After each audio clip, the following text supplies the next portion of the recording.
We've been chilling for, I don't know, like a year maybe. We started working together a little bit. And I want to go ahead and, Chris, you want to introduce yourself real quick? My name's Chris Langer. I live in Glendive, Montana now. I'm from northern Minnesota originally, but I've been out, in western Montana a long time. Hell yes. Well, where were you born? I was born in Grand Forks, North Dakota. Grand Forks, North Dakota. So how long did you live in North Dakota before you made it to your next destination? North Dakota? Yeah, not very long, man. I was born there, and then I lived pretty much from 6 months old to 4 years old out here in Montana with my mom. Yeah.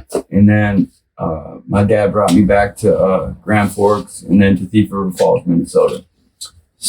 I love it. So have you mostly stayed between like North Dakota, Montana to Minnesota, like that stretch, or have you lived in other places like outside that? I've stayed in some other places, but for a month or 2 or 3 at a time. I lived in Tri-Cities, Washington for a few years at one point. I lived in Tucson, Arizona. I don't know. Besides that, like I kind of just traveled around chasing certain things. Yeah. So I'm really excited to do this. Chris is I think the last episode, Sam Ames. I actually was talking to her, and Chris was back here chilling on the computer while we were doing that. So yeah, we're finally getting it done. I'm really excited. How old are you right now? I'm 42. 42. So kind of with the podcast, it revolves around mental health mostly, and giving you a platform to tell your story of where you came from, things you've gone through, because I feel like it kind of lays like a roadmap out for others to not make the same mistakes. Absolutely. And I've gotten a lot of feedback from people telling me, like shit that like blew my mind, that it was that special and important to them. I had a girl say, like the earlier episodes, first couple episodes, they're like not like tough to listen to, but like the topics are kind of intense. You know what I mean? Childhood abuse type stuff. Mm-hmm. Not easy stuff to talk about, and and they're like 2.5 hours long. And what the fuck was I going with that? It meant so much to him. Yes. And then it meant so much to me to hear that one gal said, I never could get into religion or church when I was younger. I pushed against it. She goes, when I listened to the podcast, in my head, that is what I think church is. It's something I related to so much, and it kind of helped me realize her own childhood, because it was so similar to the girls that was on the podcast. She heard her story and someone else's story. Mm-hmm. And she was like, I've been waiting to hear that my whole life, kind of is what she said. And that was like a couple episodes in, and I was like, damn, like this shit is really actually powerful. And like, so that like helped me lock in for the, basically 2 years I've been on this grind, Yeah, absolutely. 20 episodes. I didn't even know if I was going to make that. And season 3 right now, the first one on season 3. I'm very fucking excited about that.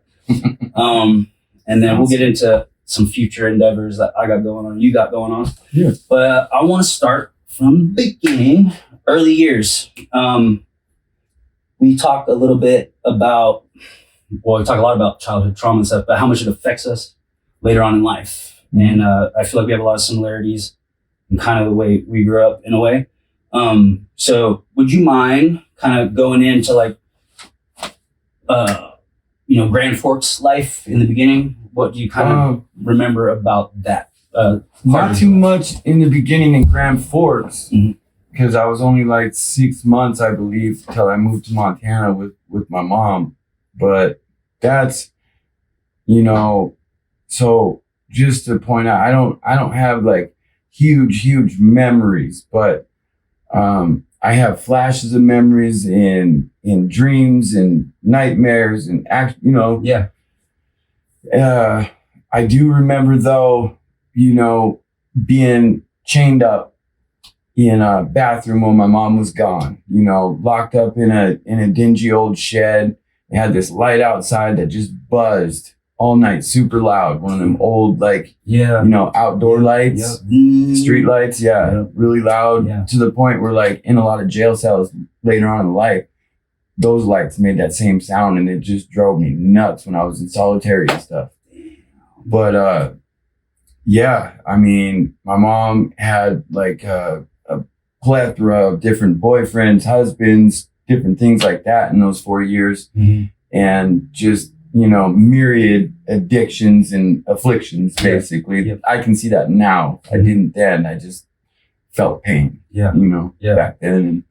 And then eventually my dad showed up in Montana and picked my brother and I up. We were running away from home.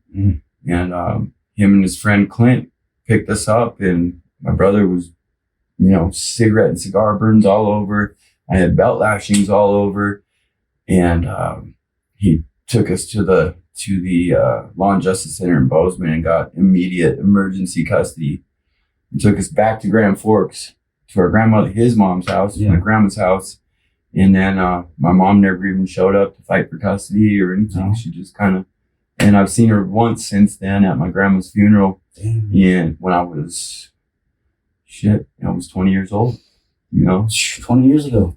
22 years ago. Yeah, 22 years ago. And I hadn't seen her from 4 years old until then. So, and I've talked to her maybe twice, you know. That's crazy. In the interim. Yeah. You know. Is there any, like, you know, because some people that have like distant social media checking on people sort of relationships, do you have anything like that? Like, do you know whereabouts, or do you even? Yeah, I know where she's at. She's somewhere around like Decatur, Poolville,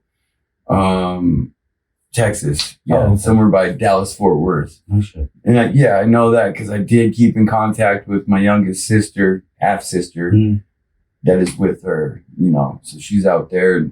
And her last name is Headley now. That's all I really know. What's your relationship with your sister? So when I was in prison years ago, she started writing me when she was like 16. She's 3 or 4 years younger than me. And she started writing to me, like kind of asking me questions that someone might ask a dad. Really? You know, or someone they looked up to like that. Information. Like, yeah. And we started like writing back and forth a little bit. And then when I got out, we talked on the phone a lot. She'd always hit me up for money. Those kinds of things. But she stuck with me in and out of prison there for a little while. Like, she didn't write me again after that, but every time I got out, we talked again. Yeah. She was cool, but, you know, just like a lot of people in my life, just got tired of me saying, hey, I'm gonna do good this time. I'm gonna get out. I'm gonna do it for real. Yeah. I got all these plans, you know. She got tired of the dream. Yeah. You know. How many siblings do you have altogether? Oh, shoot. I have one full blood brother, same mom, same dad. That's the brother I spoke about earlier. We're running away together, very young. And then I have 2 half brothers in Minnesota. And then I have, at least 2 sisters in Texas, or one of them's married and gone now, but and then 2 or 3 more brothers over there too. And I don't know. Yeah. Do you like rock with any of them on a consistent basis at all? Not anymore, man. Like, I got really close with, like I said, my youngest sister for a bit, and then my youngest half brother for several years. And I think basically the same thing. Yeah. Just got tired of me getting locked up and living how I chose to live. So you're 42 now. How many years do you think total, maybe even plus juvenile? I don't know if you did that, but like full incarceration, what do you think? Like, how many years? It's gotta be. You did a 5-year stint too, right? Mm-hmm. Yeah. Where was that? That was in Montana? Yep, in Deer Lodge. Yeah, well, between Deer Lodge and Shelby, and back to Deer Lodge again. But it's gotta be close to 15, you know, maybe more, maybe slightly under. Yeah. That's absolutely, between county jails, you know, juvenile, and prison, you know, and, you know, in multiple states in the West United States. So you're just used to it. Unfortunately, it's, you know, I guess a lot of people are like, oh, it's so much easier in there. And people say that, but it's not, man. It's familiar. Yeah. But it's painful. It's lonely. It sucks. Yeah. It's scary at times, you know? Yeah. I definitely have some trauma from in there too. Just not like I got raped, beat up or anything like that. But like just seeing shit. I thrived in that situation, in that part of life, you know, in the prison system and all that. But like, you know, even certain words, seeing people get their head knocked off for a word or for a look, or you know what I mean? Watching somebody get their head cut off, like things like that. Just, you know. Yeah. When you're doing life and you got nothing to lose, like that type of shit. They don't care at that point. Yeah. Well, the worst ones was in juvie, man. Like kids don't have that emotional regulation, man. They don't have that give a damn. They don't see the end of the. They don't see the big picture, man. No. Yeah, they see some brutal stuff in juvie, you know. I can imagine. Damn. What do you think out of all the things? What's like the number one thing you learned in prison? Like what comes to your head when you think about that? What I learned in prison that you use out today in life. I mean, I pick my friends. I don't let them pick me. That's a major one for me. Yeah. I mean, when I catch somebody like really trying to be my friend, I'm thinking like, what are you trying to do? Yeah, what are you on, man? You know, and it's helped me a lot. Like, you know, I don't know. I keep my circle real small. No, I feel and really close, you know, like I don't know that, and just like, and when you don't got mom and dad around too, it's like you kind of like friends are like family. You know? Absolutely. Like a lot of people I got my street family, and that is the biggest part of my family is all the people that I've met I've met some very amazing people, you know, in the lockup scene, in the drug scene, and I've seen some miracles, you know, in these people's lives. Like I've been down in the dirty with a lot of these people, and just, you know, in the last 10 years or so, I've seen some absolute transformations, and you know, that's something I've been thriving for, or, you know, not thriving, but like I've been driven to do for like the last 10 years. Yeah. 9 or 10 years, I've been going hard, trying to like get some kind of recovery, get healed. Like, you know, no, I feel that. I wanted things that I seen other people having. And I related to somebody's story that I ran into in one of these rooms somewhere, and I stuck around. Some of the most important lessons and some of the most important conversations that shaped my life were like 4 o'clock in the morning, all blowed out on, you know, after part, you know, talking to somebody, like some random dude who's just been through it, and we're from completely different backgrounds, but we kind of grew up the same way type shit. Like we didn't have it easy come up, and you kind of had to fend for yourself type shit. And absolutely. I learned so much of that from so many people that I never forgot it.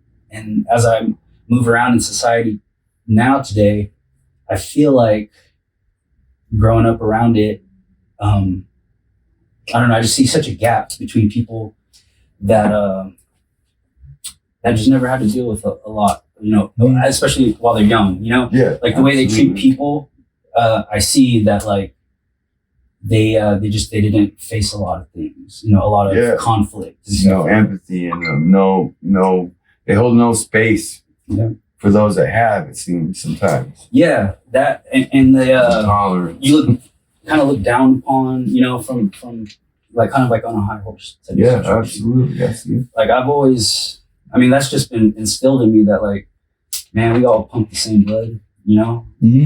Treat a man like you want him to treat you, in the same type of shit. Like there's a lot of that missing from today, and I feel like, you know, maybe if some ass whoopings got handed out or something, you know what I mean? Like then maybe, you know, that wouldn't have happened type thing. But absolutely. You grow up quick when living the type of life that you grew up with. Your brother and I, parents divorced, Four Corners Bozeman. That's what we just talked about. Yep. Four Corners Bozeman. Your earliest memories, we got that. 4 to 5 years old. Dad comes, picks you up. Dad gets custody. Grandparents. What was it like with your grandparents? Grandparents, so honestly, culture shock. Really? Like all that stuff, like I said, it was a freaking war zone. Mm-hmm. Like, eating macaroni and cheese with hot dogs in it 3 meals a day. If we got 3 meals a day, you know what I mean? Yeah. But that's the only thing my mom knew how to cook, I think. Yeah. And just the way we were living there. And then to go to grandma and grandpa's house, which are like devout Catholic people. Yeah. Got a lot of discipline, they work full time. Mm-hmm. They're, I don't know. It was so what I saw, because there was a lot of family around. There was, my youngest uncle, was still living at the house when me and my brother showed up. And all the aunts and uncles still lived in town and they were unmarried. And my dad was traveling around all over the United States. That's why we went there first. But all I remember is a lot of weird looks and a lot of whispering and a lot of gifts that I know we didn't deserve. It wasn't my birthday. Yeah. It wasn't Christmas. Yeah. I knew there was something, you know what I mean? And a lot of times I would just hide behind the couch and just get away from people. And I was already building that antisocial, structure around me, that safety zone. All I got is me and I know it. I don't trust you people. You're adults. Yeah. You know what I mean? And and then they got us to see this couple of therapists up at the University of North Dakota, Scott and Angie were their names. And my brother, he just went right in, started talking to him. I don't know what about anymore, but probably our pastor, whatever they asked him. Mm-hmm. And I just remember I sat way off on a huge stack of cushions, and just stayed away from them, stayed quiet, kept everything real close to the chest, No. And I just remember I didn't really like going there. Again, they were adults. I didn't trust them. Yeah. I didn't want to be nowhere near them. No, I get that. It's crazy looking back. When life is that crazy, it's hard to draw those memories out. But I've learned that sometimes things can trigger that to happen. Yeah. Do you know of anything that kind of makes something come back to you? Absolutely, man. My biggest trigger for a lot of years, bro, was and I know it's weird, and it still happens sometimes today, and we'll get into this later. Yeah. What changed it? Yeah. Crunching. When somebody's crunching food, not that they're smacking their lips, but that crunching, grinding sound, it used to terrify me to the point that instantly I wouldn't have called it fear before. I would have called it rage. Yeah. Yeah. But I know now that it started with fear and then I went to rage. Mm-hmm. I went to put that down on the ground. Mm-hmm. It got to the point where somebody's crunching next to me, I grab them by the face and, shove their head into the freaking window if they were driving, you know what I mean? Or one of my craziest, I just had to shut it up. I grab them by the face and lay them on the ground. You know what I mean? Yeah. Well, and I didn't even know why for a long time. Yeah. You know what I mean? It was just a trigger in me that just made me super afraid. Yeah. And then super angry, Yeah. And that came from somebody, a woman in my life that she ate like that. And she happened to say really mean things and throw hot stuff on me and do crazy shit. And then she'd be walking away eating fucking chips or something like that and just crunching. You know what I mean? Crazy. So that's a weird trigger, but it's a trigger, man. Yeah. It was one of my worst for a long time. They can be literally anything. Mm-hmm. I had a friend, she didn't know why she was tripping out whenever there'd be rain outside her window and stuff. And it's because it was buried that while the abuse was happening, that's what she remembered was looking out the window in the rain, being on the windowsill and stuff. Yeah. And that shit kind of fucked me up when I heard it, come from her. But in that moment, I was just damn, that's you can't even just chill and just have it rain right on the window. Yeah, rain's beautiful too. I know. You know what I mean? It's supposed to be peaceful. Yeah, the sound of it. Yeah, I sleep to that shit. And there's no sound right now, but this is what I put on, these little what the fuck, cabin, fireplace, rainy situations. That helps me sleep. But that'd be fucked up if I listened to it and I just it's crazy. Broke out. Yeah. I think one thing I'm starting to figure out more is if you really dive into it and you try to break it down and you really try to process it, which is a very hard thing to do, slowly and slowly, it'll stop being a thing. I mean, that's not every case, and every case is so different, but I've in my own like healing journey, like that's what I learned is like, I haven't drank in like 2 years type of shit, bro. And I'll just touch on it right now for a half second. Yeah. I did something called EMDR therapy, and that was the thing that changed that for me, changed my react. Like, I don't know if you know anything about it, but like it doesn't change obviously your memory or your past, but it changes the reaction you have to that trigger moment, that memory. You know what I mean? Mm-hmm. Like, it's still gonna trigger you, but you choose a different way. Yeah, like you teach yourself how to react differently, healthier. And now I can tell Sam, hey, or she sees it in me before I see it a lot. She'll be sitting next to me in bed or something, crunching on something, and she'll literally look over and see me like, I'll just do this because I don't want to say anything to her, and she'll see me cringing, and she'll just get up and go. But a lot of times I can just say, hey, I'm gonna go step out here where you eat or whatever. Now, it's different. Have you ever been in a relationship or anything where it wasn't okay to like talk about those things or bring those things up or anything like that? Yeah, I haven't talk about it for a long time, man. But it's kind of funny, like being locked up all these years. I did a lot of groups. I did PTSD therapies in there too. You know what I mean? Yeah. So I got a lot of like time in retrospection or introspection, and a lot of time to process. I had a lot of downtime. I got the opportunity. 99% of the world does not ever get the time to slow down enough to take a look at that shit and really, really delve into it. Mm-hmm. And it took me a lot of years to even want to even want to touch any of them ghosts. Yeah. So there's a lot of that in your cell alone time for that. When you're on the outside, how does that go? Are you able to find time to do that and shit? Probably. Fishing, man. Yeah. Out there on the river, bro. I'm a fishing freak, and that's like, if there's God in my life, that's where it's at, where it's tangible in nature, and when that's the only time I can find quietude out here. Like, honestly, I still don't like being around people, like for the most part. I said, I keep it small, and trust me, like we get invites a lot to go do things with people around here and stuff, even in this small town, and we're just like, we're good at home, man. We got everything we need here. You know what I mean? And we're not trying to be antisocial. We get out and do things from time to time, but man, we pick the things that we do very carefully. Like, we pick our friends for sure, because we can't afford to get caught up. I can't afford to get caught up again in that life, man. And if you get mixed up with people from the past or the wrong type, all it takes is being in the wrong place at the wrong time or anything like that, and it could change the world. Oh yeah. Back. You know what I mean? Like, you're on paper right now. Yeah.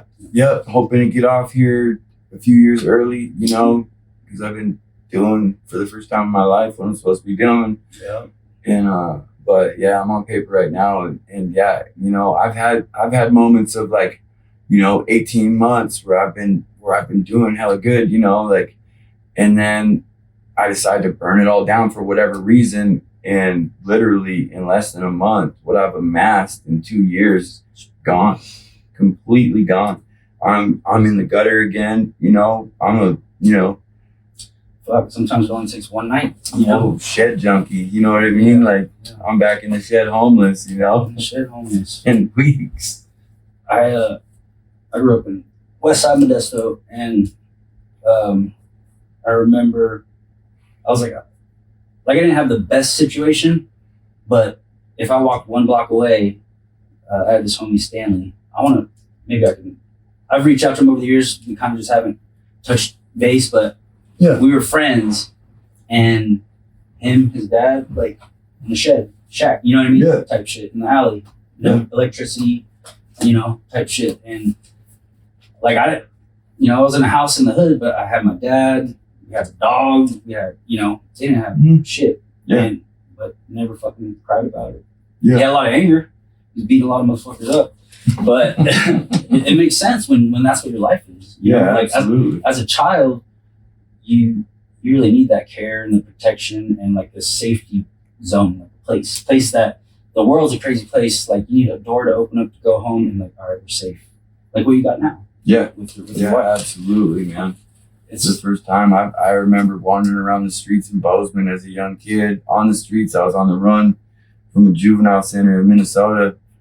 And in the wintertime, just walking around, like watching people at Thanksgiving, watching people like not staring through their windows, but man, at night you can see in people's houses when their lights are on. Especially seeing the Christmas trees, seeing the family hugs, the embraces, all the things that honestly I never had. And it's kind of was like a Charlie Brown moment. Like I just, like I wonder what that would be like. You know what I mean? Yeah. But at the same time, I was so busy keeping people out and keeping people away. Nobody could get that close to me, Yeah. I get it completely. My life and my relationships were in a backpack, bro, like ready to go at any moment. I had a bug out bag 24/7, Yeah. Period. Like streets, man. Yeah. I get it. Yeah. You've been through a lot. Psychologist, you did that with your brother. High school, you didn't go to high school, right? 6 months or so in Bozeman. I took an aptitude test, started 10th grade, did really well, left. I left. I went and stayed with my grandparents for a short time right there, got into school, got bored, went back to the barn in my best friend's on her property, on high school's property too. Yeah. Minnesota group home or group home. I think it's a group home. I don't know. Yeah, that was the first place I ever got sent to. Yep. 2003 adult. Lock up. Yeah. Lock up. The next thing I got is X. 3 kids, 1 kid, grandbabies. Mm-hmm. You want to break that down? Well, relationships. You couldn't get close to anybody for the longest time. No. When was the first like breakthrough you had with a person that you felt comfortable and like, oh, I have a safe space? There's a thing. I have borderline personality disorder, and there's a thing. It's called a FP, favorite person. Yeah. My daughter talks about it. She has it too. Yeah. She can't even, if they stop texting or something, she'll quit her job. She can't get out of bed. Like, it's tough, man. Yeah. It's fucking tough. But yeah, did you have any, something like that? Maybe to not that extreme extent, but like. Well, bro, when you're in the streets, the relationships aren't really the best. No, but that's kind of what it's been. Like, I mean, I looked at girls way different, dude. Like, they were either for sex or they were like a mom figure or whatever. You know what I mean? Like, and like, so the girl I ended up first marrying when I was 18 years old, I married her because we had already had a child. Mm-hmm. I had a child a couple weeks after I turned 18. She was born, and we were living in the Tri-Cities by then. But what were you doing out in Washington? Well, her parents got divorced, and that's where they're from originally. It was Tri-Cities in Benton City, right outside of there. Mm-hmm. And her mom said, "Hey, you guys want to come out to Washington? I'm moving out there. You guys want to come with? We'll help you get started, whatever."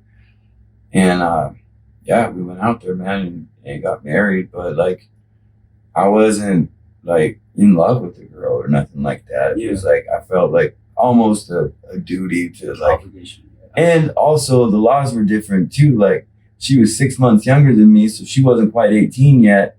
So in order for her to like live with me and you know what I mean, in Washington, like, we had to be married, otherwise I don't know if they would have charged me necessarily. Like, literally her birthday's 6 months. She was turning 18 in 6 months, but. And the parents, they're the ones that wanted you to come out there? Yeah. So they weren't even tripping about it, Yeah, no, and they couldn't. For half the year, we're the same age. Yeah, exactly. You know what I mean? Yeah, but, no, there's nothing you can do about that. Yeah, so I did that, but dude, I'm gonna be honest with you. Like, this is the first like solid love relationship I've been in with a woman. Like, like straight up. You know what I mean? I've had some close but no cigars, and I've tested it out. I practiced breaking up with girls for a while there, like appropriately, at the advice of somebody in the recovery circles. Like, hey, go out with a few girls and practice breaking up without melting the fuck down, you know, or whatever. Because people tend to do that. Not necessarily me, but like a lot of people lose their recovery over it, over relationships. It's like one of the biggest things that throw people off course. A big, what was it? Somebody was interviewing something. Oh, it was some dude in jail. I was watching some podcast or something. He was like, any like 80-70% of these, it's like, it's relationships. It was they got into a fight with their lady, and then you had to push buttons and just So and it's fucking relationships, or even just personal relationships with like friends, coworkers, stuff like that can, you know, throw a wrench in things when you're like thinking, all right, this could be like a friend, you know what I mean? And next thing you know, they do something to like just cross you, man. And that freaking, you know, what is that called? Resentment inside of you, just burning. That's led me more times than not back into the spoon. You know, resentments, expectations of other people. It's like a premeditated resentment, basically. When I expect people to be a certain, like, you know what I mean? Because I'm going to be that way. I expect that from you. That's fucking great. And that's led me back into the spoon too, you know? But yeah, like, as far as the love stuff, I had plenty of girlfriends. You know, like I said, I looked at women a little different because I was hurt by women in my life. You know, badly so. I not the exact same situation, but I do feel like we kind of lived a similar path. I will say though, like, I never intentionally, you know, because I know like you talked about too, that there are points where you're so angry that that's how it would be. But I've always that I love women so much because you know, I didn't have my mom and dad around for, you know, a lot of portions of my life. And that's where that, you know, the favorite the FP thing came from. You know, it was like, well, my girlfriend and her parents, you know, like I was like a poor kid, and you know, all my girlfriends, shout out to all them, they came from great families. It was always like a class disparity or a gap. You know, caste system. But it's because I knew myself, and I have to have something better than me, or not better than me, but more stable than me. And like now I'm good. Like I'm straight now, you know. But it took a long time to get here. I'm a late bloomer. You know, my dad was the same way. I am too. Straight up. Like once you figure it out, you know, it's like ain't nobody gonna knock me off now. You know, but it took so fucking much that I was just like, am I ever gonna? Like everyone else is in healthy relationships, and it's like, why the fuck can I do that? You know? It was really confusing for me. Like no favorite person stuff. But one thing that sticks out now that you're talking about it is like I watched my mom do this. You know, like she's been married, I don't know, maybe 8 times now. You know, I've seen it be like. So I basically, for the greater part of like 20 years, I had one long, drawn out, toxic freaking relationship with several different women. Like as soon as I got out of one, I was in the next one, and I always had one on the back burner that I was working on. So when I burned this one down, I was in that one, and it just didn't end. I never had like any downtime between relationships. And that gets to like messing with your head too. So you're always bringing in all 19 of them other relationships into this new one and just continuing it on. And it's just, it's a vicious cycle. Anything, no, learn from anything because you're just throwing another one in there. And she, you know what? After them first 3, probably, they're all victims. You know what I mean? Not like I was beating the shit out of them or something, but emotionally, like unavailable Chris, like emotionally immature Chris was out there just wrecking girls. Yeah. You know what I mean? Just victimizing in that respect. If you want to go there, and I have girlfriends. I had victims after a while, basically, of my like screwed up way of finding love or whatever. You know what I mean? Yeah.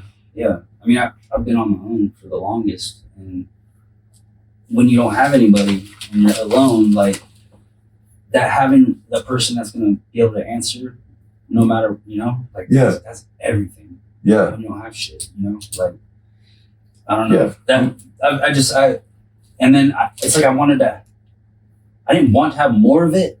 It's just like it's like almost like having a safety. Like, what if she does? What if something bad? Like, at least this is here for me, type thing. I'm glad that I don't look at things like that anymore. Yeah, absolutely. Yeah, because I have a lot of I mean, people say no regrets, but I mean, shit happens and it changes the way things happen in your life. But there's a lot of shit I would have done different. Yeah, like absolutely. It kills me to see someone else in pain, and especially when I was the one inflicting it, because I felt like my brain was just doing it and I had like almost no control over it. You know, like an impulse, and I just couldn't say no. Yeah, we talked about that the other night. That being like the one thing that hurt a lot. It was like seeing the look in someone else's eyes after I'd done something to hurt them. Yeah, and knowing that I couldn't stop from like doing it again or leaving that situation and hurting them more. You know, because also like the other person is like they're trying to help you too. Like all the women in my life that like, I'm a fixer upper. They're all trying to fix me up, But it feels good to be loved when you didn't like have it to the best degree, when you're younger. And that's not to say my whole life was like that. Like my parents loved the shit out of me, But they got divorced, and that fucked shit up for everyone. Yeah, absolutely. This is gonna be like tough, but I had something I wanted. So he had 3 kids, and then there's a bad tragedy that happened. One of them, whooping cough. 2004. Yeah, that was Haley Ray. Yeah, she was beautiful. She was in our life for a short 7 weeks, man. But I mean, yeah, she got, myself and her mom were both working at the time. I was working for Kenyon Noble, I think, building trusses or something, and she was working either at the college in Bozeman in animal and range sciences, or she was working maybe even both at the candy shop in the mall too. So anyway, like we didn't have money. Yeah, we were living paycheck to paycheck, So the kid went to daycare right away, and I think that's might be where she got that stuff from. Like, because they kept sending her home with other kids' binkies and bottles all the time and stuff, and like, oh, that's crazy. I just, in retrospect, I think that's might have where she contracted it, because there was other little infants too that probably got vaccinated, and their parents didn't keep them away from daycare. I don't know if there's an incubation period or what. I'm not a freaking doctor, but that's just what my head has put together. Yeah. But so she got that, and I brought her into the emergency room. Well, I brought her to her pediatrician at first, and he prescribed Motrin, which is ibuprofen basically. And like, I knew that was wrong. Like, she was turning different colors, blue when I'd hold her like this. Yeah. When I put her up and down like this, she'd get her color back. One pupil was super, super tiny, like a pinhead, and one was like blown out, like an owl. And I knew that wasn't right. I already have 2 kids that I spent a lot of time with, and there's something a lot more wrong than just giving ibuprofen to this baby. And like, I brought her in again, like the next day, and kind of got yelled at. Like, I actually got people back here who are sick, and like, you're getting in the way of them getting their medical attention. And so I brought her into the emergency room the next day, and they threatened to call security because they had gotten a memo from the pediatrician all throughout the hospital to like, because I was acting pretty erratic the second time already. And then this one little old nurse like came in between everybody, because it was a big argument with security and everything. and, was like willing to run a blood culture, like to do something. Yeah, dude, actually. Yeah. And they ran that one blood culture, and they came back and they're like, we need to get her up to intensive care right now. We need to intubate. We need to paralyze and go from there. And it was only a few hours before I was on the plane to Great Falls to the neonatal over there. And then, Yeah. she passed away from whooping cough and pertussis. The first person to die from it since like the early 80s or mid 80s or something. So it was pretty crazy. There's like negligence that goes on, and I feel like in a lot of daycares that not a lot of people get to see, Yeah. Like, some of them have like 30, 25 kids, and there's like 4 people working there. Type shit, Yeah. Yeah. I can't be for sure that that's what happened, but I can be sure that that pediatrician was my ex-wife's pediatrician when she was a baby. Yeah. Actually birthed her. I think he was, and her pediatrician, Mm-hmm. and just old guy, like 70 probably by then, or something. And the doctor, when we finally got to the neonatal, was a young kid, and right when we walked in, he's like, man, this sounds like pertussis, like all the signs are there. Mm-hmm. To him, like he knew what it was, and then he told us like, if this would have been caught before, antibiotics could have taken care of the situation. That's crazy. But it's too far progressed now. Yeah. Damn it. Yeah, it's sad. That's terrible. Yeah,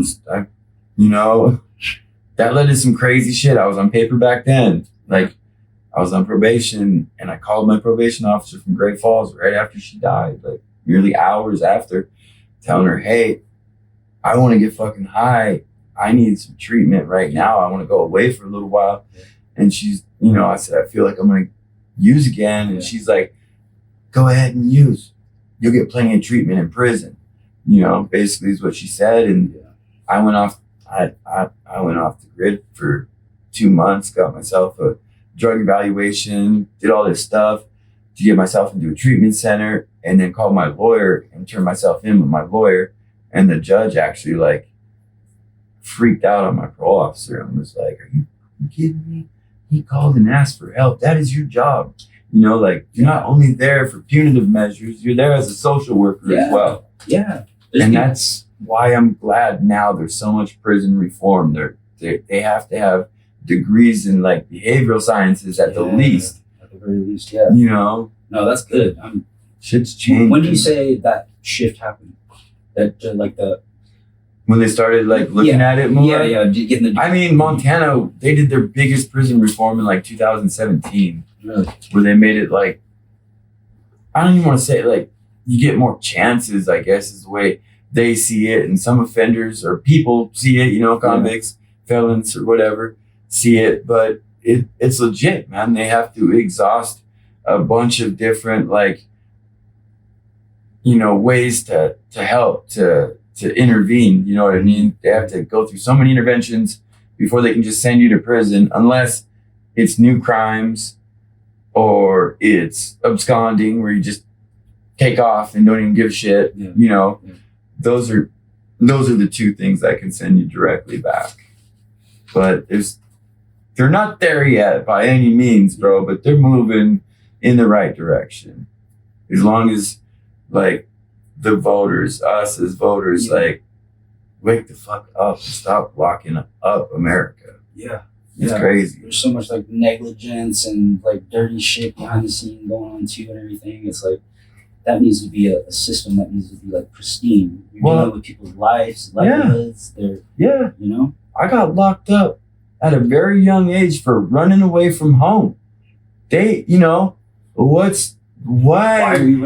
is an 8-year-old in northern Minnesota in the freezing snow running away to live outside rather than living in a warm ass house with his parents? They don't want to look at the parents. They're saying, you're fucked up, kid. You have an impulse disorder. You need to be locked up. Crazy. And that's crazy. But it set the stage for my life, man. Like, never throughout the system, did anybody ever say, hey, what the fuck is going on? Yeah. What do you think might help you? Yeah. What do you need to help you? Yeah. And I think they need to ask that. I mean, I understand like severe, like violent, sexual things like that. Yeah. Lock them up. Yeah. Whatever. But like drug addicts, like, you know, things like that. Yeah, recovery is like, ask them what the fuck they need. You know? Yeah. Like a lot of these people are just suffering. Straight up. And it's like jumping ahead a little bit, but we talked about well, we were at Dobbins, and we were talking in the morning about you were showing me the messages with that gal in Missoula about the she's in Great Falls. Great Falls. Yeah. What was that? Because basically you're kind of telling me that peer support basically is what it boils down to. Like Yeah. nobody could maybe, it's the understanding of like one alcoholic or one addict working with another one, you know, out of experience and empathy and compassion, you know, and not just any addict or whatever, but an addict or an alcoholic or an inmate or somebody with PTSD or somebody with multiple personality disorder or whatever it may be, that's been there, done something about it, and overcome it. Yeah. So it's basically comes down to leadership or I don't know, I forget what the word is, but you know, like role model. I've gone to, you know, done a lot of different therapy and stuff, and it really clicked once the person that I talked to, they were actually like in the military and you know, they shared similar experiences. So just that alone was like such a huge thing, because the other times it was like some girl that just graduated college and, you know, never did anything but that, you know, there's nothing against that. It's just like, there's not a relation there. So once I kind of figured that was like very helpful for me. So I think like the right people in the right positions is so important, you know, therapy, you know, prison, you know, you gotta have the right people for that. Mm-hmm. Yeah. I mean, that's how, you know, Alcoholics Anonymous, Narcotics Anonymous, Cocaine Anonymous, whatever, all those anonymous groups, they help a lot of people, you know, and that's where I got my start is through those groups, you know, but that only served me so far. Like, I need like, I'm in a place now where like, okay, I've done that part, I've done that work, you know, I'm not just abstinent, but I feel like I'm recovered. That's from those things. And it says that in their books, but it's so cultish. It's hard to even talk to people that have been in those programs for a certain amount of years, because the only thing they can say is things that they've heard out of that book anymore. It's like they're in a trance with that shit. And like, I don't want to be an addict. Once an addict, I was an addict. Once an alcoholic, once a convict, I was a convict. No, man, I can move beyond that. And I want to, and I have, and I want to show somebody else, and I want to help somebody else. It's the number one like thing I kind of go back to, especially on the podcast, because I've talked to different people that have been through things, is, oh fuck, I just lost it. That every fuck, what were we just talking about a second ago? Sorry. One person that's been through it helping another, basically, is what it comes down to. Oh yeah. There's not a lot of mental health resources. Yeah, right. Especially where we're at too. We're in a small town. We're way out, damn near in Canada. You know, it's not popping like that with that stuff out here. And when I got here about a year ago, you know, shouts out to Dobbin. First, you know, job I got out here by myself, busting my ass with them, and on his website, I built it, and you know, we've been working pretty close. I'm very close with him now. He's helped me out a lot. Absolutely. And me too. But he like on the website, what he wants to do, and like the people he hires, people that have gone through, you know, it's like veterans, guys out of prison, because he did time, you know, and he motivates the shit out of me, because all the shit he's gone through and what he's been able to build by himself in a small town. Yeah. Me too. It's crazy. Like I'm learning. That's one thing about it is I'm learning every day. And yeah, he's crazy with it, man. Like sometimes I'm like, why do you have these fools working for you? Some of them, like I know I've been, dude, but like for the first 8 months, I was literally the only person he had that showed up every stinking day at the same time every day and stayed until the end of the job every day, But he's got this attitude like, yeah, but I mean, they got family stuff to do. They got, like we work to live, we don't live to work type shit. You know what I mean? And also like, he's not going to let my idea about how he's supposed to be running shit affect his opportunity to help somebody. He's just not. And I give him props for that, man. I wouldn't be able to deal with that much chaos within my company. It's very admirable. But it is. He has the most like, I don't care, you know what I mean? Like they got their shit going on. We're still moving forward. We're still getting the jobs done. It don't matter. And I need to be a little bit more like that sometimes because I have like some pretty high expectations of other people again. And not even like a romantic relation, but like coworkers, like people you just And that's a sketchy, slippery slope for me. Because again, expectations of other humans is a premeditated resentment. I believe that 100% because they will always fail your expectations. Always. It's hard to live up to all that. Yeah. The standard. And it's dishonest because I don't hold myself to that same standard sometimes, right? Yep. But I expect everybody else to live that way. I get that. Yeah. Let's see. Oh, I think was it opposition defiant disorder? Yeah, that was my first diagnosis was opposition defiance, it's ODD. They tried to put me on a medication called Silert. I was really young, and but for as young as I was, I already knew that was a crock of shit. I knew that I just didn't like adults. I didn't trust them. Yeah. Going back to that whole my beginnings, like I didn't want nothing to do with them.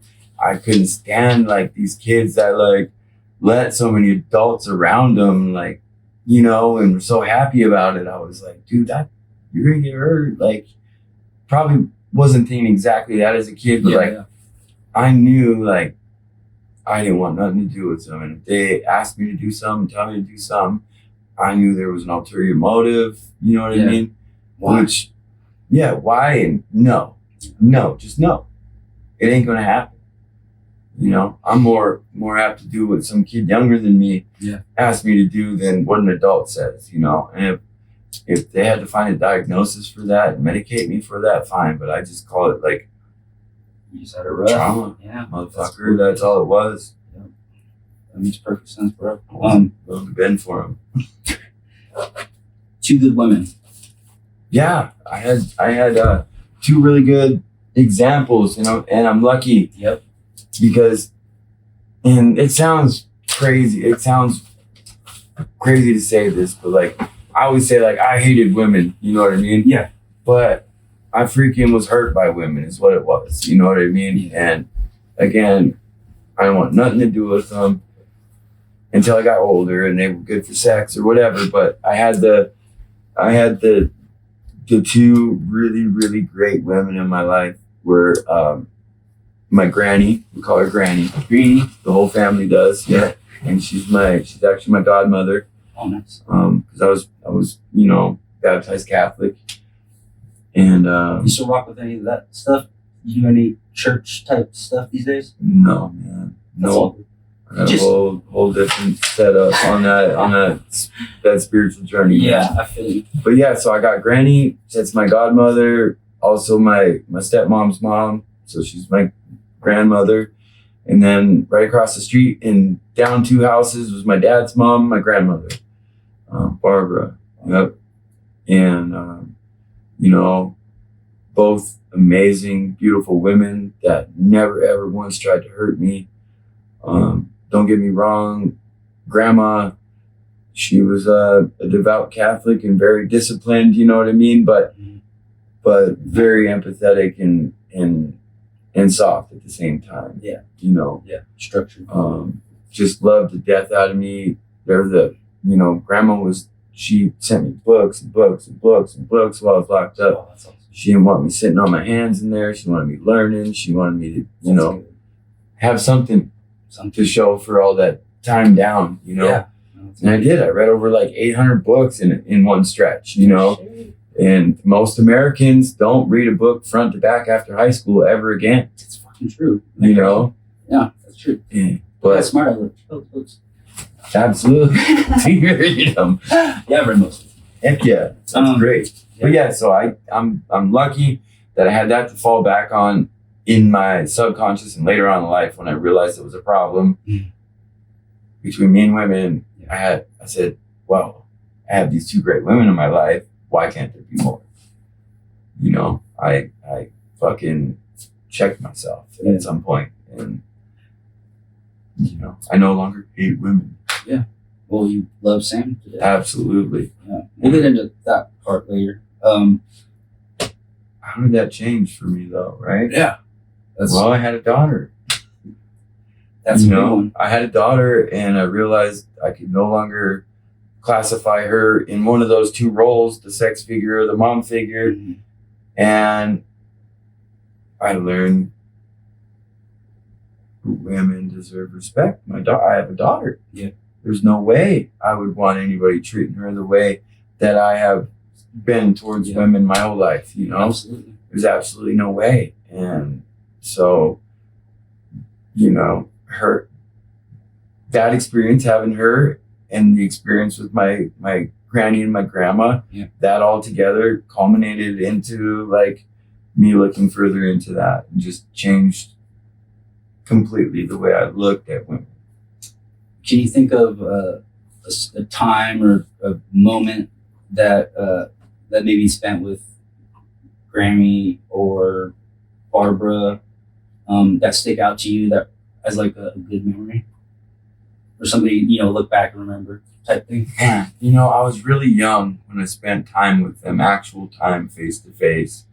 Like I said, after I went away to juvie, I haven't seen those people except for I can count on one hand how many times I've actually seen them again, which one time was just this last summer. I went back home with Sam. We took a trip because I told her it'd been like 15 years since I'd seen any of them, and they're all like old and shit now and like not doing that well. So we went back and reconnected. But just the way Granny would stick up for me against my stepmom a long time ago when she was being brutal back in the day, would tell her to just shut up and leave me alone, and then she would like always tell me good things about myself, and and positive reinforcement. Yeah, absolutely.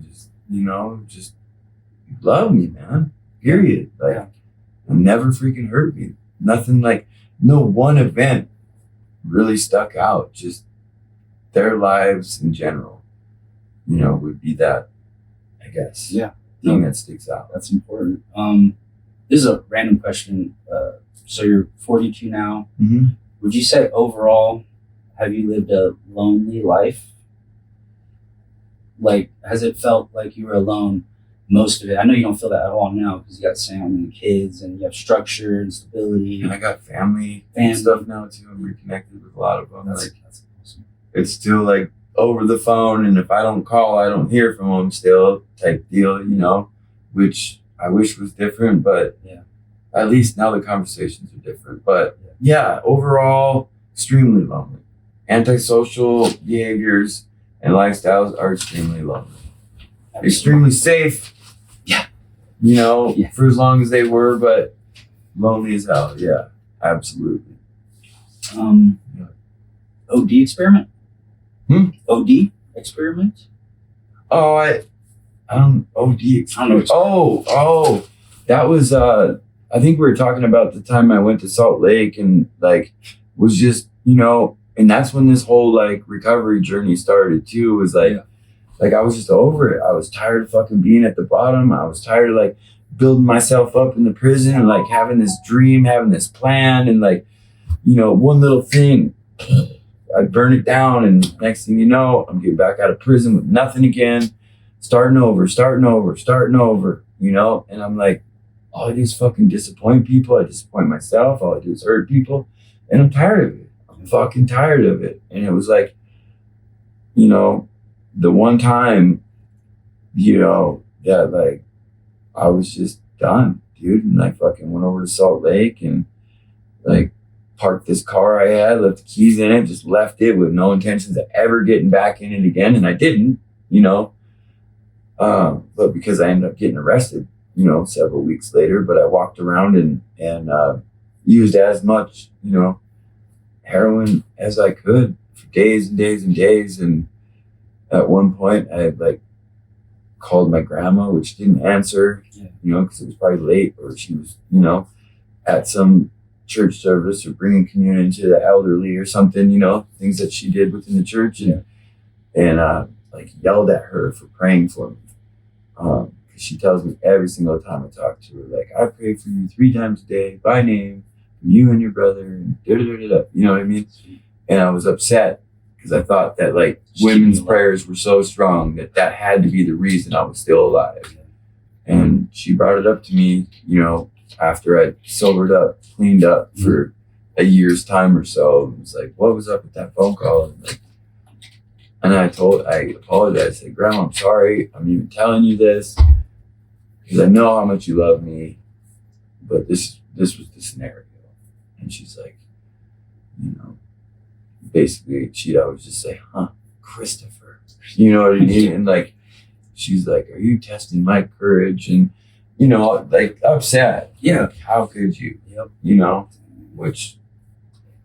When you're in that spot, man, you don't want to be here anymore. It's like you're saying your goodbyes, you know? I used to tell people, well, I'm a narcissist, so there's no way I'd ever kill myself. Why would I kill the best thing that ever happened to this world? But I'm not, you know, and yeah.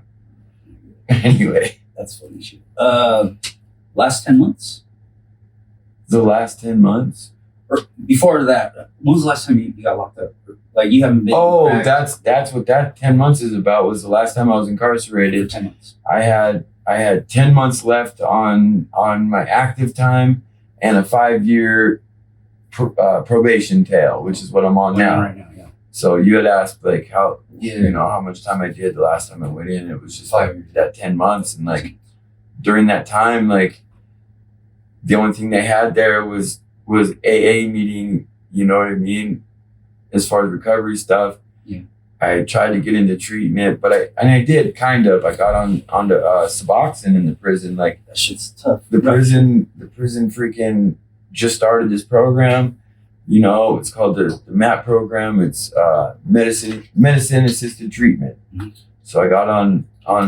They give me Suboxone strips for 5 days, which is a drug they commonly use in there to get high. Yeah, you know, it gets smuggled in all the time. Off heroin, but it's just like a form of heroin, right? Kind of, man. It hits the same receptors, obviously, and gives you a little euphoria. Still addictive.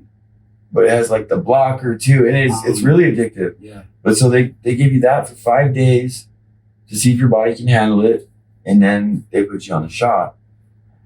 It's a once a month shot. It lasts for a month. It blocks opiates. So it gives you like that time to even like, you know, maybe I had a resentment. Maybe I had a relationship go bad. Maybe I had a really fucking good day and I want to get high over it, you know, and burn my life down. Yeah. That's what we do. Yeah. Let's celebrate, motherfucker. Yeah. I did great at work. I got a promotion. My life's going great. Why wouldn't I burn it down? Yep. That's the crazy shit we do. That's what it is. But so I got on that blocker, and so it gives you that time to like fucking play the tape all the way through. Like, really, if I get high right now, I'm probably going to go back to prison, probably going to get more felonies. I'm back in touch with my kids now. Like, I'm going to fucking destroy them. You know what I mean? Yeah. But it gives me that time to play that tape all the way through. And I was on that up until recently. Like, I can't afford it now. It's like $1,400 or $1,700 a shot. And I could. Yeah. But do you need it? That's it. I don't, you know, there's part of me that wants to be on it another year just to keep this going, like keep this foundation. But it's been what, fucking 3 years now since I fucking used any drugs. You know, like heroin, meth, you know, pill, any of that shit. You know, so I got a pretty good little foundation going. You know, So important. and Sam was on it for a few years too, and her mom's on it. Mm-hmm. Like she just did her last shot today, Oh, no. and I shouldn't even, it's probably not even my place to share this, but like she's getting off of it now too, and like I think I'm okay. And if I'm not, if I start having those fucking, you know, I'm gonna get back on this shit because it's worth it. But so here's the part: it's not addictive. Oh, well, that's the So shot. if people want to get off of the Suboxone, don't even do a step down on that shit because you're still gonna feel it. And if I know anything about opiate addicts, they're scared to death of withdrawals, even though they last only this much long in the grand scheme of things. Most opiate addicts won't do it. They just won't do it. They're not gonna do it. They're gonna go find heroin now to get rid of the fucking Suboxone withdrawals. You know. So I recommend the shot to get off of it because at the end of that shot, once it can stay in your system for up to 18 months after you get that shot. So it's really just a slow.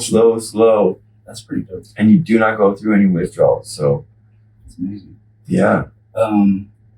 Your foundation, your lady, your kids, you got a house. First house, like my first house I ever like rented ever in my life was when I was 27 in Missoula. Like the first time I ever had my own place, I was on the freaking paperwork. Nobody could kick me out. I was in there by myself.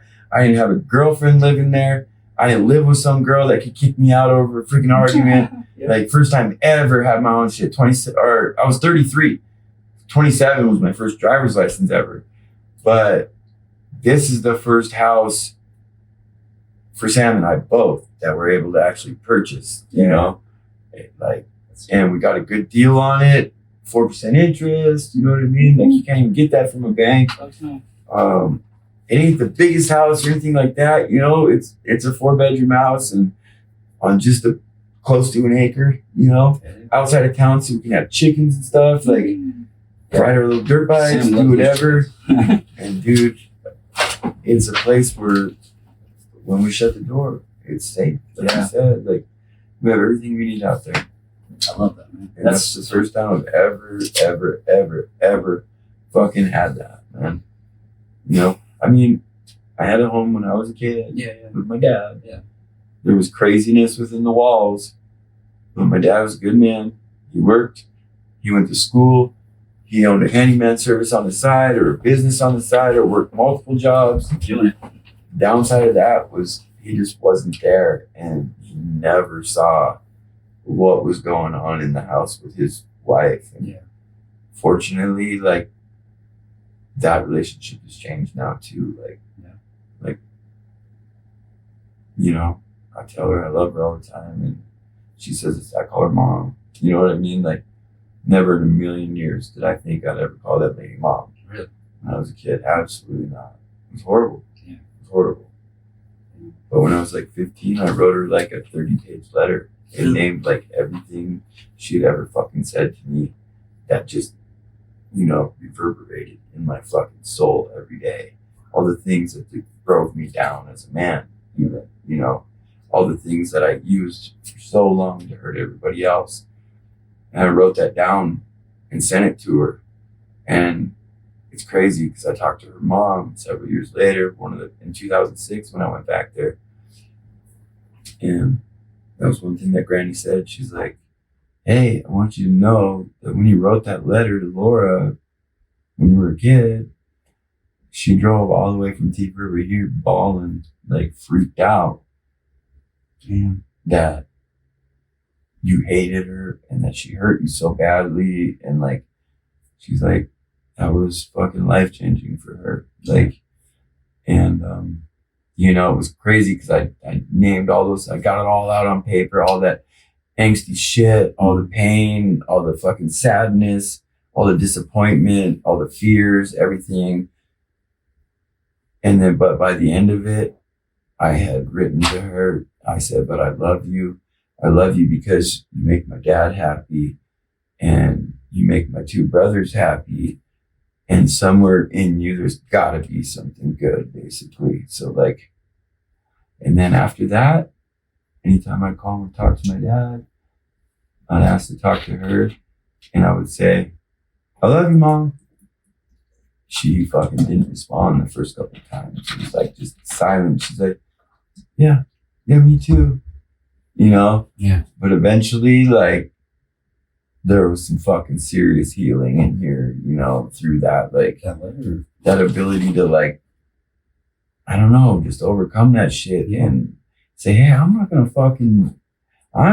fucking carry this anymore, you know? Fuck that. And she was young when all that shit happened, you know? Yeah. She didn't know how to fucking deal with me and my brother coming from the craziness we came from and then just dumped in her fucking lap with her new husband, who she was pregnant, you know, with their first kid together. Yeah. And I'm sure me and Jeremy were a fucking handful after coming out of that war zone we were living in for the last 4 or 5 years, you know? So, but these days there's like, we're great, man, we're great. Things fucking change. Time heals. Honestly, it's crazy. Like my mom and dad divorced a bunch of years, completely like just traumatic shit for everybody involved, you know. And but now, like your mom want to come to Portugal, she's always got a spot in Portugal. You know what I mean? Like they chop it up on the internet. You know, my dad's in Portugal, she's in the US. You know, sometimes it's hard to get a hold of me and my brother. You know, so they go to each other for information. But I think it's maybe just the time spent and the commonality. And when you go from that, and it was traumatic, well, shit still isn't good. Like, you still get fucked over by other people. It's like, I don't know, they spent 20 years together or whatever it was, you know? So, I don't know. It's crazy seeing that now. But it makes me happy. Yeah. You know? Like, my mom's not remarried. My dad's not remarried. My dad's out there playing the field in Thailand every other month. Oh, no, that's trouble. Living his dream. Yeah, absolutely. But there's so much gnarliness, but to see them like that, like at peace, you know, like it's nice to see fucking peace, you know, because it's like I've never seen it for so long, you know. Yeah, absolutely. But I think it's made me a peaceful person. Like, I'm not, you know, we haven't been around each other for a long time, but it really does take a lot for me to like jump up another level, you know. Like I feel like I stayed pretty even keel. Even when I was younger, it's like I never was like a hothead or nothing. I was just an emotional, and I partied because it's like I was good at that, and it helped you forget shit, you know. Yeah. So that's why I got good at it. So good at partying. Yeah, absolutely. And but you never. That shit saved my life for a long time, bro. I'm not even gonna lie. I wouldn't be here if it wasn't for heroin, and even booze back in the day. That was like my major beginning. Was just drinking from sun up to sundown and then some, you know. And I believe it saved my life. And then there was a point in my life where it fucking just switched and it started to kill me. Yeah. It started to just fucking devastate my life, like literally kill me. And I guess that's kind of what it took. That was, you know, turns out my rock bottom has a fucking basement. You know what I mean? Yeah. And, you know, it got to the point where like the pain and disparity of going one more fucking step in that life was stronger than the fear of doing something different. And it fucking, a switch came on. What do you think the fear of doing something different, what does that come from? I don't know. I just done this. I mean, when you put 30 years into something, it's just like getting a fucking occupation, getting a career for 30 years, and then just saying, well, fuck, I'm no longer into this. It's got to be scary to fucking go and try some new venture that you've never done before. Yeah. You know what I mean? So, and I was afraid to get off the drugs because, like, they're fucking saving my life. Yeah. But I know they're hurting me now, but they can't be all bad. It's gonna be good again someday. Like, it's gonna feel good again someday. Yeah. Right? Like, Yeah. So, but escaping the pain but the pain got too unbearable. Like it was killing me too fast, and hurting everybody around me too much. And so that outweighed the fear and changed what happened. Desperation too with that pain, You're 42. I feel like you definitely live like a rough ass, hardcore life. But you look pretty young. You look like you're not 42. So Thank you. I just thought I'd throw it out there. Oh, I got grandbabies? Yeah, oh yeah, that's right. Grandbabies. Yeah, I got 2 grandbabies. My oldest daughter had little Basil. She's 2 years old. She's had a birthday not too long ago, and now I have Ivory, who's a couple months old now, and I got to see Ivory for the first time a few weeks ago. My daughter called me and in despair, and it was like 8:00 at night. We'd both just gotten off work. Sam had just worked a 12-hour shift, and Sam could hear the despair in my daughter's voice over the phone. And without even asking me, she ran downstairs and told her mom, "Hey, can you take care of the boys? I think we're going to drive to Bozeman tonight." And it was fucking snowing. It was blizzarding out. Yeah. And we fucking jumped in the car and we drove over there, even just to be able to fucking give her a hug, man, and be there for her, a little bit. And those are some of the fucking priceless things that I get the opportunity to do today. Yeah. To just fucking show up in their lives, whether it's family, friend, my kids, I get the opportunity to fucking show up, and that is such a blessing, dude. That's huge. It fucking fills my heart is full. I love that. My life is full, and I wouldn't change it. I wouldn't trade it for the world anymore, But yeah, I got grandbabies now. It's fucking awesome. I wish I could see them more, but so Ivory, the new one, you got to meet her finally. But unfortunately, I didn't get to hold her because I had spent like the 3 or 4 weeks previous to that sick. I mean, that sickness that went around. Yeah. And I fucking freaked a little bit about holding her because of Haley. Oh, yeah. Like. That's like some PTSD shit. Yeah, like, I didn't want to get near her. I didn't want to touch her, and I felt bad. I even wrote to my daughter. I'm like, "I'm so sorry that I didn't hold Ivory or anything, But yeah, you told her. Like I was sick, and she's like, "Actually, I knew that, and I'm glad you chose not to." It's like I didn't really want you to hold her. Yeah, So that worked out. Yep.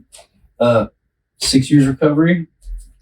Have you been in recovery? No. So when I talked to you, I thought it was like 6. That I've been chasing it, but it's more like 9 now since I had that first fucking, I'm going to fucking, start figuring this out. And I started really getting involved in different recovery groups and service positions and different things like that, like trying to figure out what mixture it was going to take. And I'm still I'm finally pretty solid, it's been a few years now, and I don't go to a lot of those meetings that it just feels really cultish to me, and I'm not knocking AA and NA. Yeah. It got me a long ways. It really did. It helped me for a long time.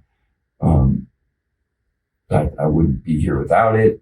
But I think, and maybe I'll go again sometime. But right now, I've got other things that I do actively to I don't know. They say, I say now, if you're not doing something to fucking recover, then you're doing something to stay sick that day. And it's a day-to-day thing, every day, right? And I do things, mind, body, spirit. Oh yeah. Every day. And it ain't in front of everybody, and it ain't fucking great. It ain't something big, but I make sure I pray to whoever, whatever, you know what I mean? It's nobody's business. Yeah. But I make sure I pray. I make sure if I fucking offended anybody, if I hurt anybody, I'm fucking make those amends pretty goddamn quick these days. Straight up. Yeah. Don't let it sit here and burn. If somebody's offended me, I try to figure out and this is stuff I learned from AA. I mean, I figure out what my part was in it so I can stop fucking burning, because they don't know I'm still fucked up about it, and they don't care. They're living their life. It's me over here just brewing about it. Yeah. And I'm fucking my own life up. Yeah, and they're living, Peacefully. doing their own shit. I'm not even thinking. Yeah. So I make sure to do that, and I every day, you know, at night reflect on like all the things I'm grateful for. Like That's good, man. and that puts me in check. That's good. There's just a few things, but anyway. What's the no matter what club? Huh? No matter what club. I ain't fucking getting high no matter what.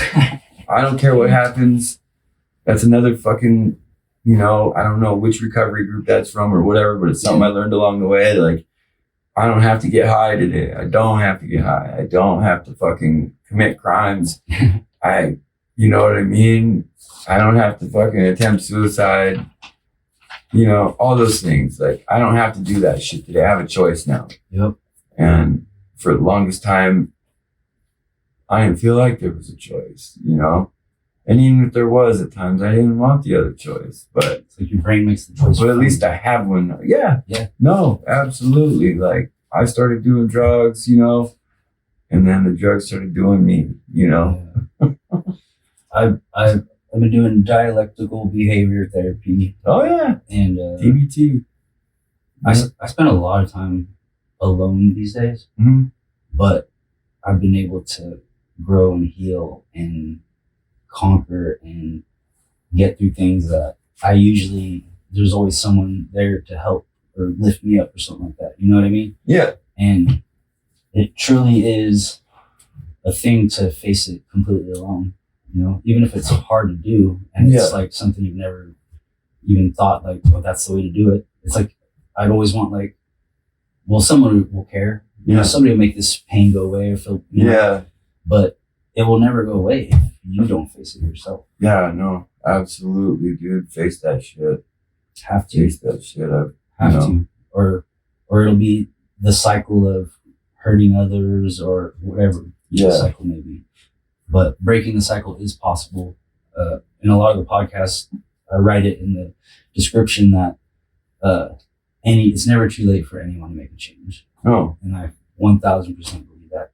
You know, so I agree to a point. I mean, somebody asked me that question, like, when's it too late to get sober? When's it too late to get fucking clean? And I'm like, oh, of course, when you're dead, you know? Yeah. And he's like, well, I'll tell you something.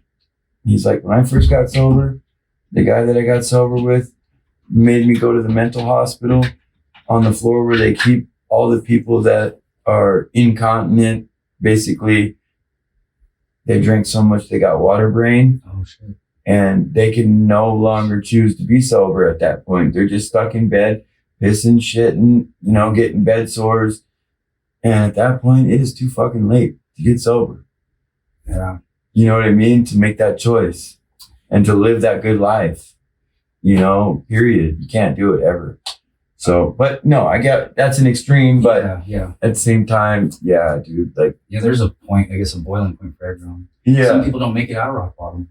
Fuck no, dude, I've lost so many people in this last 10 years, bro. Like, people that I fucking love and care about, to suicide, to overdoses, and like, just that lifestyle, man. Like, I'm not even joking. Probably in the last 10 years, it's gotta be over 50 people that I've known and been close with, you know, like in somewhere in our doings, like they're fucking dead now over this shit. Isn't that fucking nuts? They wrote it till the wheels fell off for real, you know? Yeah. And some of them I'd seen in a fight to recover, you know, to get away from that shit and doing pretty decent, you know? And then what? Bad relationship, relapse. Chronic relapse. Like, that's one thing. Like, a lot of people always I've been told so many times, like, relapse is part of recovery, and I'm like, the fuck it is. It's part of the disease, dude. You don't have to fucking relapse. You don't ever have to do that. Mm-hmm. If you know, I did. It's part of my fucking story, but it doesn't have to be. It's not. You know, you don't have to go out and do more fucking investigating. You know. I think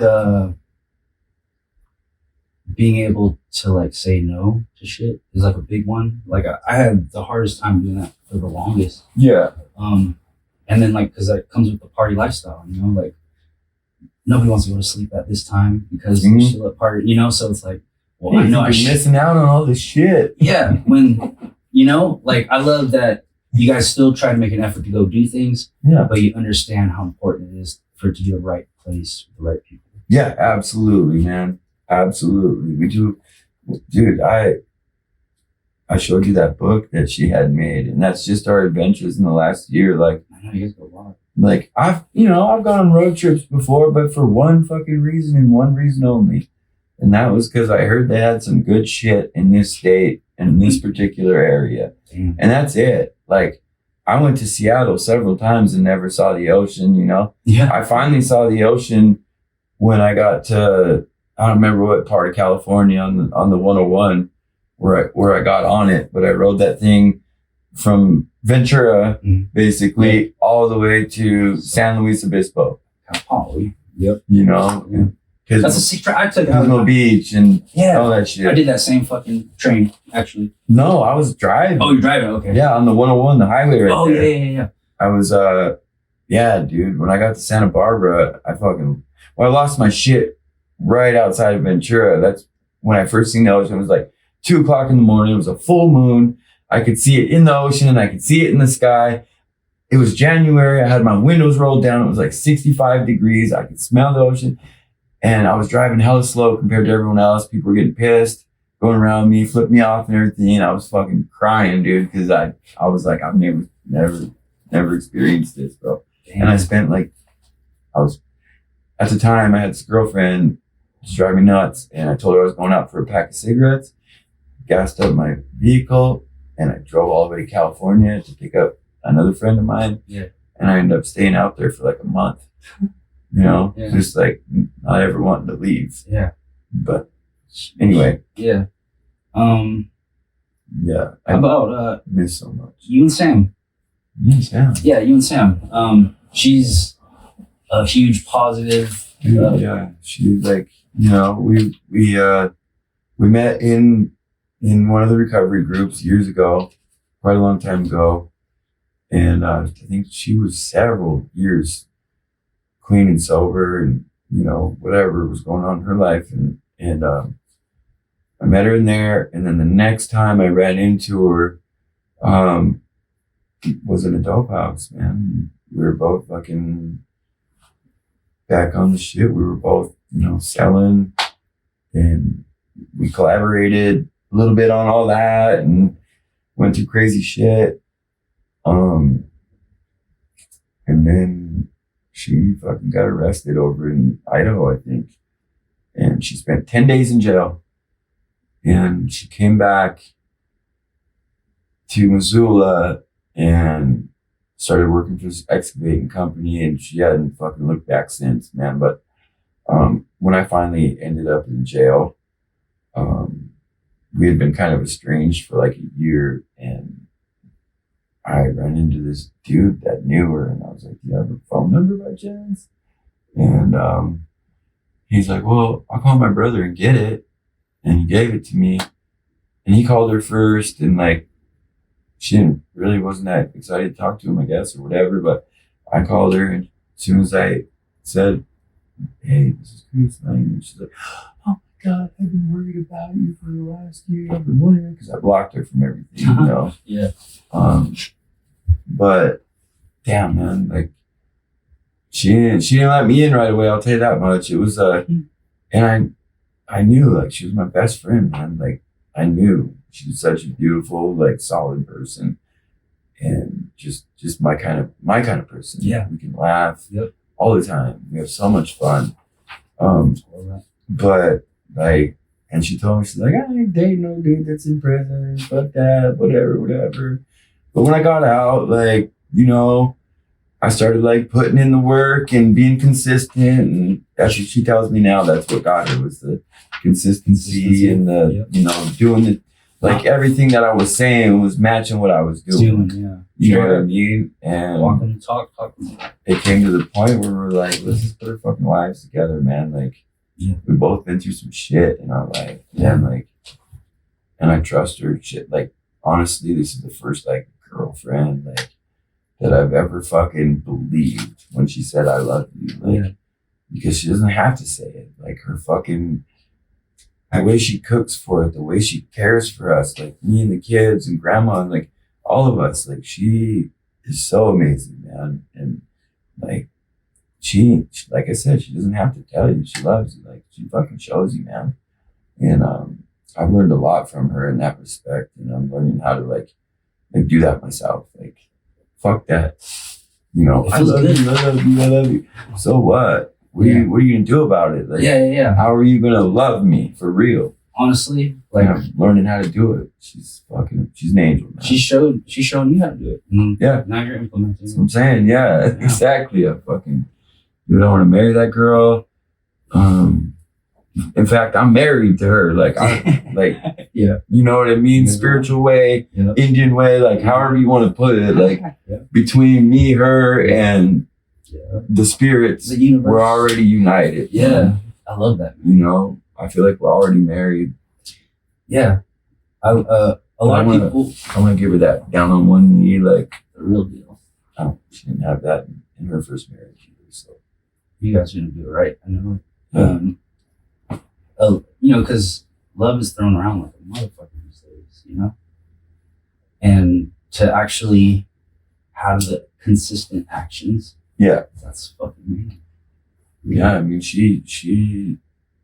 we've been through some things too since we've been together. Like, not the type of like crazy shit we went through in that other life, but like we butted heads sometimes, and like it's never a fucking blowout fight. It's never crazy. Yeah.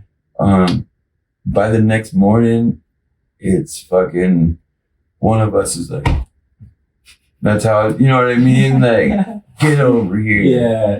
You know what I mean? And it usually doesn't even take that long. Like, dude, yeah, we've been through some shit, and even through that, like, we still show each other love. Like, that's important. You guys work your ass off, do your thing. You got wrestling now. We got the boys in the sports. You know, we're like, all right, traveling all over for that. Yeah, it's been great, man. We've done a lot, and now we got them in baseball, and then comes soccer, and I'm looking for Greco-Roman and freestyle wrestling for at least Max in the off season to sharpen his skills. Mm-hmm. He loves it. Yeah. Like, no way did I think if you would have asked me, you know, years ago, if I thought I'd be fucking settling down, doing the deal. Yeah. No way. Anytime a girl even made space in a drawer for me, I was like, see ya. Jumped on my horse and rode out. But no, we're great, man. I love that, man. Yeah. Really? It's raining. It's raining. That's crazy. I just opened up a huge ass building, like took the roof off, the rafters off, and everything. Oh, fuck. Well, it was a pool under there anyway, so. Yeah. Yeah. I'm doing my thing, you know. You kind of know my plans. Yeah. What I got going on and shit. You know, I want to be involved in that somehow. Yeah. Absolutely. Yeah. However I can help. Like, I just want to see it. Yeah. Dude. I want to see your shit flourish too, bro. And it sounds like it is. You know. It's when you haven't had like a lot of good. You know, right. like a lot of wins. Yeah, I mean, but it's a lot of it are my own fault. Losses, just cycles, you know, and so it's like I don't got nobody else to blame but myself in a lot of the situations. But most of the good came from like the love I received, you know, from others. But like this shit is like legit. I put my fucking heart, sweat, fucking tears, energy. Bro, all I do is fucking grind at this shit every day. You know, like, and then my other job shit and being a dad. And that literally takes up the everything of time, but they're all positive things, you know? So that shit changed everything for me. But yeah, I want you're gonna come check it out, come do all that. I got asked to do my next public speaking event in Grand Junction, Colorado. I'm gonna go talk to, I'm not even sure what the group is, but my homie Jorge on the podcast, he asked me to go speak to a group of people about, I guess, mental health and my journey and my story and things that I've learned along the way. Oh yeah. And just what I've learned from people just doing this. That shit has turned me into the best version of myself. I think this is a great platform, man. I'm glad you're out here doing this. Honestly, like it's like a long little therapy session. You know what I mean? Like for both of us, I think, straight up, 100%, man. I get so much out of this. Like, I really do. I do too. It's draining. You know, like I'm drained right now emotionally. I feel it. Yeah. You know, living back there again, like even just in my head. Not easy. But it's dude, not as drained as like all that bullshit used to make me, you know.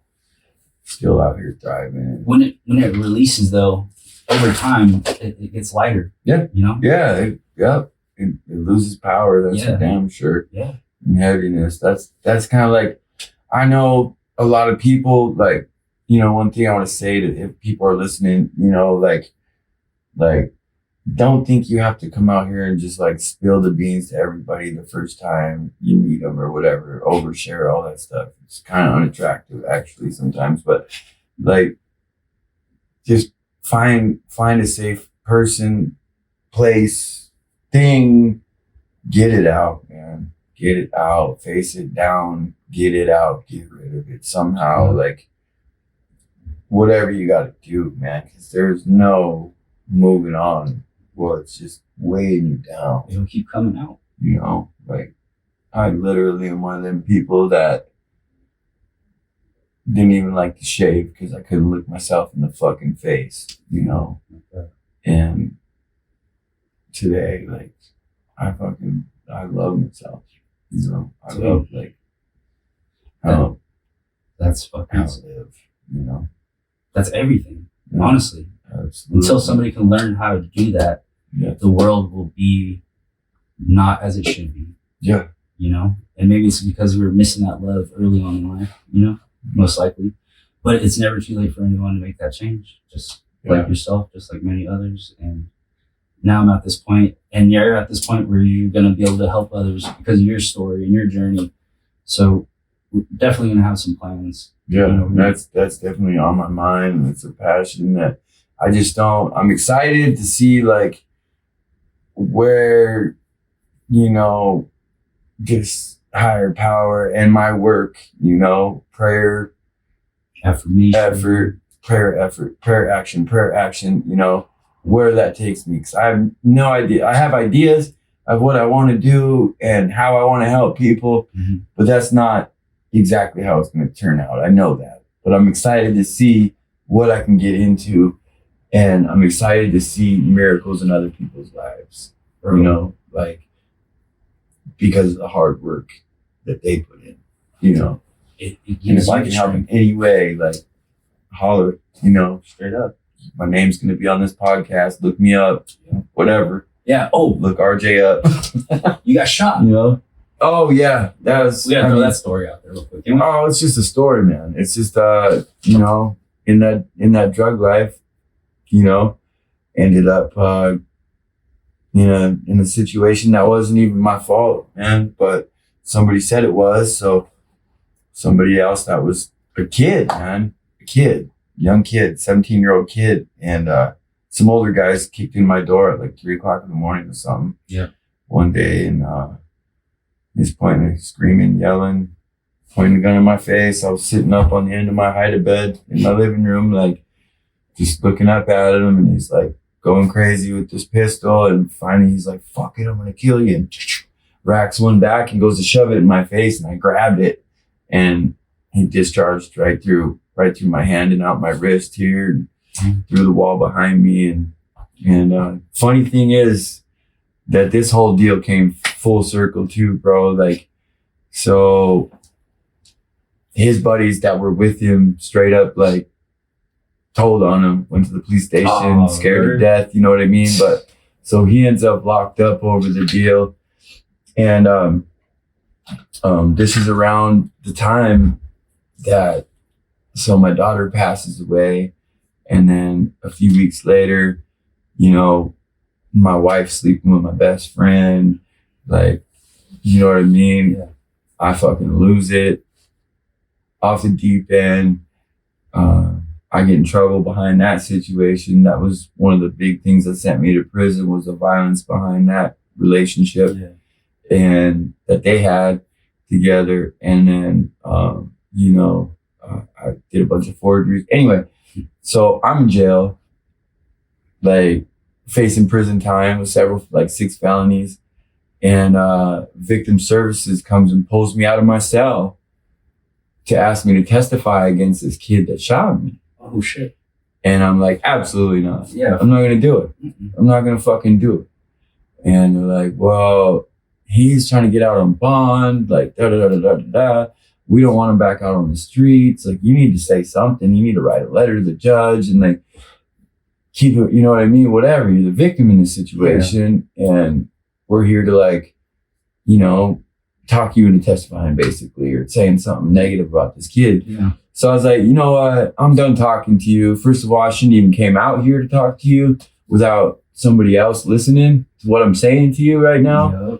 Because that's kind of a rule. You know what I mean? Like somebody from the block, like, no, I'm not out there talking to the police snitching on you. Snitching or something, you know what I mean? Papers. I mean, because that's kind of like, you're not allowed to go talk to them in a room by yourself without somebody else. They're gonna think you're fucking right. Yeah, right. But, so I'm telling them, I've already been over here too long. Like, I'm out of here. Yeah. So I get back to my cell and I'm thinking like, all right, well, I gotta write a letter to the judge, right? So I sit down and I'm a writer, man. Yeah. I'm a reader, and my very best subject in school when I went to school, and writing. Yeah.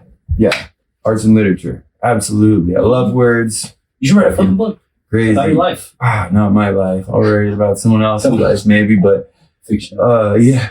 But so I sit down to write this letter, and there was never any intention to oh, this piece of shit, he needs to be locked up, he fucking shot me, and none of that. And I didn't know what my intention was. I was just gonna, sit there and put pen to paper. I didn't know what was gonna happen, but I wrote this fucking letter to the judge about the injustice that I faced as a young kid, getting locked up for running away from home, for all this crazy shit happening in my life. And every time I ran from one of them places, getting locked up and more secure.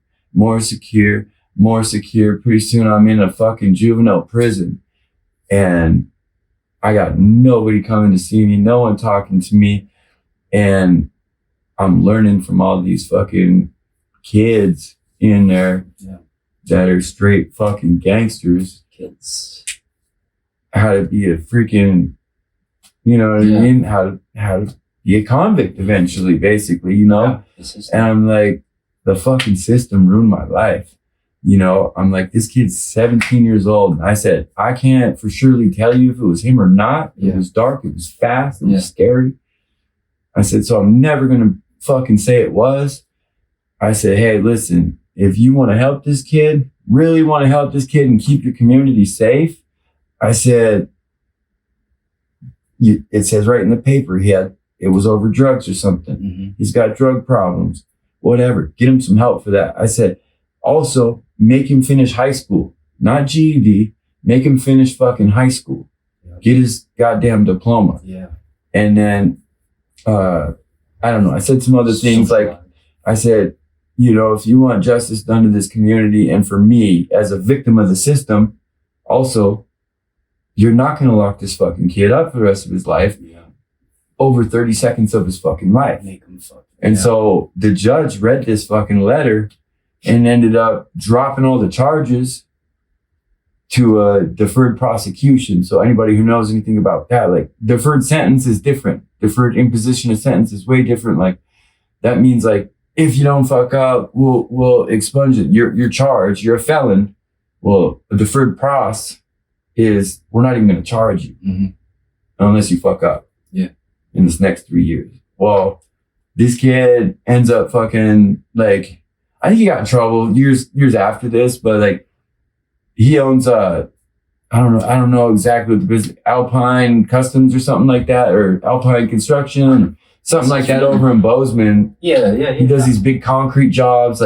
he turned his life around too. You know what I mean? Based on like, and I ran into people after getting out of prison, and once they realized I was the kid that Joe shot, you know what I mean? They're like, oh man, fucking that letter you wrote for him. I wouldn't even have my nieces and nephews today if you wouldn't have wrote that letter. And like all this shit, like it was crazy that at 20 years old, I had enough fucking like empathy and for somebody that just shot me, bro. To like, and I still knew that the system would do more damage to that kid than I ever could, you know. And I didn't want that for him. I didn't want that for anybody, and I still don't. Yeah, that's why you're so passionate about what you want to do with helping. Absolutely, man. But that's kind of crazy. Like, that's crazy. You know, turn of events. On top of all that, I want to salute you and give you one of these real quick because there's a code, and nobody sticks with it anymore these days. Yeah, you know, like shit has changed so much. And if you would have thrown me in that same position, I mean, first of all, it'd be the same. I ain't saying nothing, you know, but you know what I mean? Like there's no reason to do that. You know? And you were part of the system. You've seen what it did to you and others. Absolutely. And you know what his future could have been like. So I mean, that's just the human code right there. Yeah.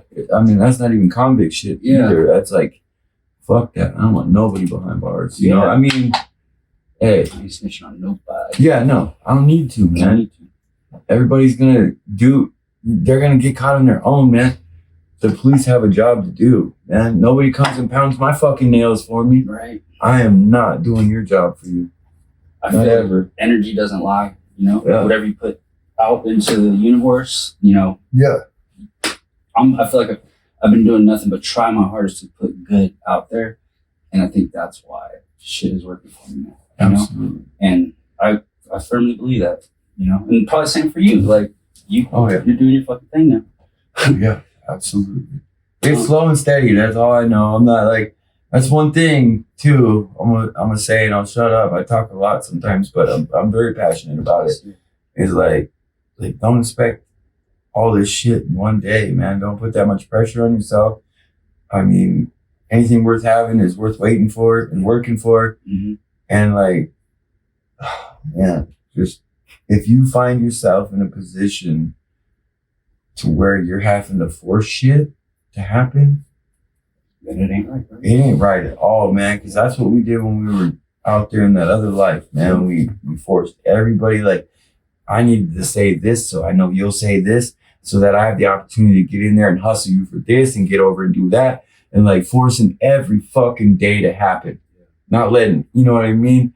I was like, you know, pulling like strings. God pulling strings everywhere and forcing everybody else to my will, man. And that cost me a lot of fucking like mental pain, dude. Like you can't control life like that, man. But it, like, I know now, like I check my motherfucking motives if I find myself in that position where like I want something so bad, I'm gonna fucking do anything to get it now. I'm gonna force this to happen. Yeah. Fuck that. It ain't meant to be. Not right now. It might be down the road. It'll come to you if it is. And 10 times out of 10 now, it turns out better when I take a step back and stop forcing it than I ever imagined in the first place. It's crazy. You know what I mean? Yeah. Like the doors that get opened because I allowed that one to shut.